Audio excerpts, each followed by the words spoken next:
What's up, guys? Matt O'Leary here with another video. Today's video is going to be breaking down the New York Jets running back room and how the depth chart is shaking out there through OTAs so far. Also, Jets tight end Jeremy Ruckert making strides and performing well in OTAs. First, let's get into the Jets running back room taking shape. As we know, Breece Hall is not practicing right now, which is totally fine. He is the number one running back on this team. That is not up for debate, and I want him to have as much tread on the tires at the start of the season as humanly possible. Take it slow with him in OTAs, mini camp, training camp.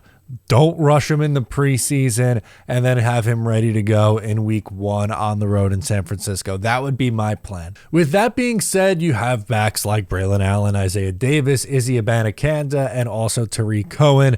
And so far, Braelon Allen, Isaiah Davis, and Tariq Cohen, all three of those guys have received reps with the ones. Not a good sign for Izzy Abanikanda. But of the crop, you have seen Braelon Allen really getting a lot of work and making the most of it. Once he was drafted, I kind of thought, just based on the depth chart, that he would end up being this team's number 2 running back, but I wasn't sure how quickly that would be the case. The Jets usually like to give the older guys, the veterans, a little bit of a benefit of the doubt. Granted, Izzy didn't really do anything in year 1 that made you think like, okay, he deserves to be this team's RB2 as of right now. And looking at it from a talent perspective, Allen always kind of made sense to be that RB2, but something that he's added to his game, and we've talked about already on this channel and on Talking Jets last night, was how his ability as a pass catcher has grown. That wasn't something he really did at all at Wisconsin in any of the years that he's been in college football, but he's the youngest player in the NFL right now. He's the youngest player in the NFL draft, and the guy looks like an absolute beast out there. You know, we all thought, okay, just up the middle, short yardage guy, but he's adding more to his game than just being a short yardage back. So I think he's a really nice compliment for Breece Hall. And truly, I think it's going to be obviously Breece Hall as the bell cow, but then a step down to Braelon Allen, and then another step down to the field. So I think Allen is really cementing himself as this team's number 2 running back. Second part of this is about the New York Jets tight end 2, Jeremy Ruckert, a fan favorite who was drafted in the 2022 class in the 3rd round.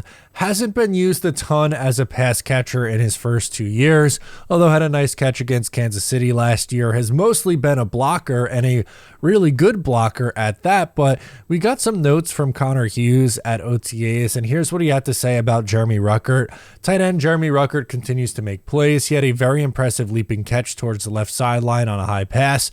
Year 3 was the one the Jets targeted for Ruckert to really take a jump and take over as the Jets starter. Now, I don't think we see Jeremy Ruckert supplant Tyler Conklin as a starter. I think Conk has ends up having a pretty good run here as the team's number 1 tight end, but I do think we could see a bigger role for Jeremy Ruckert this year, who was really 3rd in the pecking order going into last year behind Conklin and Uzomah. Uzomah, and unfortunately last year, became unplayable, and I thought they stuck with him a little bit too long, to be completely honest with you. But Ruckert, I thought, showed a lot of positive signs, and we saw steady growth from year 1 into year 2. I think we see that steady growth again and see him take that step. I've always been, even before the Jets drafted him, I was a fan of Jeremy Ruckert's game at Ohio State. I thought that he was an underutilized pass catcher there. He had an unbelievable catch at Ohio State in a huge game, and I just remember thinking, like, this guy should really be more of a focal point on offense for Ohio State. And then he comes to the NFL, and same thing, like, this guy should probably be a bigger part of these teams' passing attacks. And I think this might be the year that he does a little bit. I know some have traded in their stock on the tight ends, whether it's Conklin or Ruckert.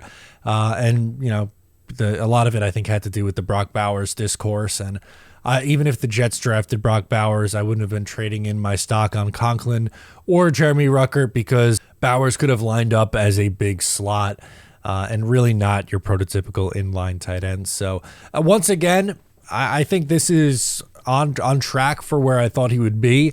Tight ends usually come on slow. It's rare to see a tight end come into the league and pop right away.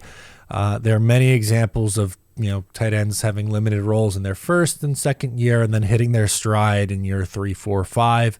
And maybe that's the case here with Jeremy Ruckert. So let me know your thoughts on both of these players, Braelon Allen and Jeremy Ruckert, two Jets youngsters on the roster. I'd like to hear from you in the comments. Subscribe if you're new. Leave the video a like before you go. I'll catch you next time.